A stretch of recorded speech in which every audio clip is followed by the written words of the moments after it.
Esta es mi última transmisión desde el planeta de los monstruos. No me sumergiré nunca más en el mar de mierda de la literatura. En adelante escribiré mis poemas con humildad y trabajaré para no morirme de hambre y no intentaré publicar. De la colección de revistas que fui amontonando en mi mesa, habían dos que llamaron mi atención.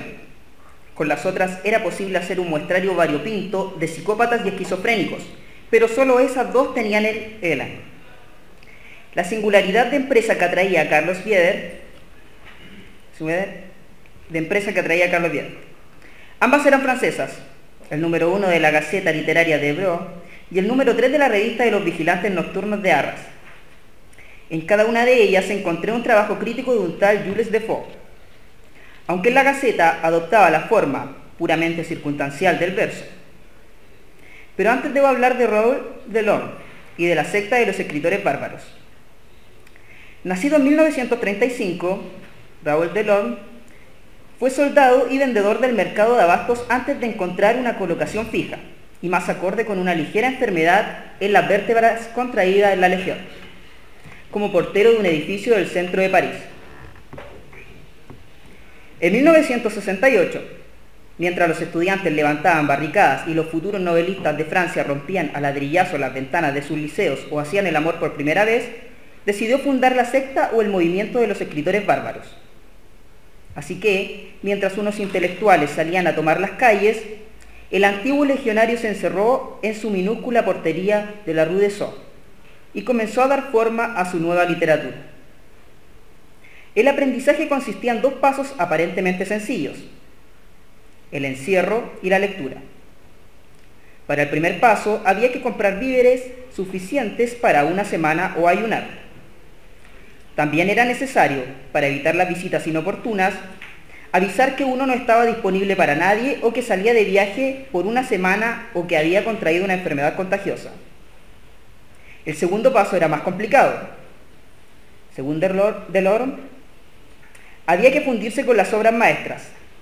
Esto se conseguía de una manera harto curiosa, defecando sobre las páginas de Stendhal, sonándose los mocos con las páginas de Victor Hugo, masturbándose y desparramando el semen sobre las páginas de Gautier o Banville, vomitando sobre las páginas de Daudet, orinándose sobre las páginas de Lamartine, haciéndose cortes con hojas de afeitar y salpicando de sangre las páginas de Balzac o Maupassant, sometiendo, en fin, a los libros a un proceso de degradación que Delorme llamaba humanización. El resultado, tras una semana de ritual bárbaro, era un departamento o una habitación llena de libros destrozados, suciedad y mal olor, en donde el aprendiz del literato boqueaba a sus anchas, desnudo o vestido con shorts, sucio y convulso como un recién nacido, o más apropiadamente, como el primer pez que decidió dar el salto y vivir fuera del agua. Según Delorme, el escritor bárbaro salía fortalecido de la experiencia, y lo que era verdaderamente importante, salía con una cierta instrucción en el arte de la escritura, una sapiencia adquirida mediante la cercanía real, la asimilación real, como la llamaba Delorme, de los clásicos, una cercanía corporal que rompía todas las barreras impuestas por la cultura, la academia y la técnica. No se sabe cómo, pero no tardó en tener algunos seguidores. Eran gente como él, sin estudios y de condición social baja, y a partir de mayo del 68, 2 veces al año se encerraban, solos o en grupos de 2, 3 y hasta 4 personas, en buhardillas minúsculas, porterías, cuartos de hotel, casitas de los suburbios, trastiendas y rebóticas, y preparaban el advenimiento de la nueva literatura. Una literatura que podía ser de todos, según Delorme, pero que en la práctica solo sería de aquellos capaces de cruzar el puente de fuego. Mientras tanto, se contentaban con publicar fanzines que vendían ellos mismos en precarios tenderetes instalados en cualquier espacio de los innumerables mercadillos de libros usados y revistas que pululaban por las calles y plazas de Francia. La mayoría de los bárbaros, por supuesto, eran poetas, aunque algunos escribían cuentos y otros se atrevían con pequeñas piezas de teatro. Sus revistas tenían nombres anodinos o fantásticos. En la Gaceta Literaria de Évreux se daba una lista de publicaciones del movimiento: Los mares interiores, el Boletín Literario Provenzal, la Revista de las Artes y las Letras de Tolón, la nueva escuela literaria, etc. En la revista de los vigilantes nocturnos de Arras, publicada, en efecto, por una corporación de vigilantes nocturnos de Arras. Venía una antología bárbara, bastante ilustrativa y meticulosa, bajo el subtítulo «Cuando la afición deviene profesión». Aparecían poemas de Delorme, Sabrina Martin, Ilse Kraunis, Paul, Antoine Dubac y Antoine Madrid. Cada uno estaba representado con un solo poema, salvo Delorme, y Dubac con 3 y 2 respectivamente. Como para subrayar el grado de afición de los poetas, debajo de sus nombres y al lado de unas curiosas fotos tipo carnet, entre paréntesis, se informaba al lector de su ocupación diaria y así uno podía saber que la Kraunis era auxiliar de enfermera en un geriátrico de Estrasburgo, que Sabrina Martin hacía labores domésticas en varias casas de París, que Paul era carnicero y que Antoine Madrid y Antoine Dubac se ganaban los francos como kiosqueros en sendos puestos de periódicos de un céntrico boulevard parisino. Las fotos de Delorme y de su pandilla tenían algo que imperceptiblemente llamaba la atención.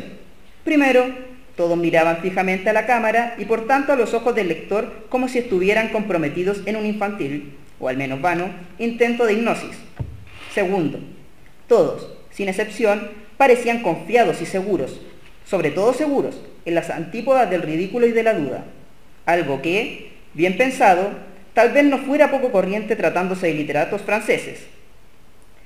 La diferencia de edades era notoria, lo que eliminaba una afinidad generacional entre los escritores bárbaros, entre Delorme, que había cumplido, aunque no los aparentaba, 60 años, y Antoine Madrid, que seguramente aún no tenía 22.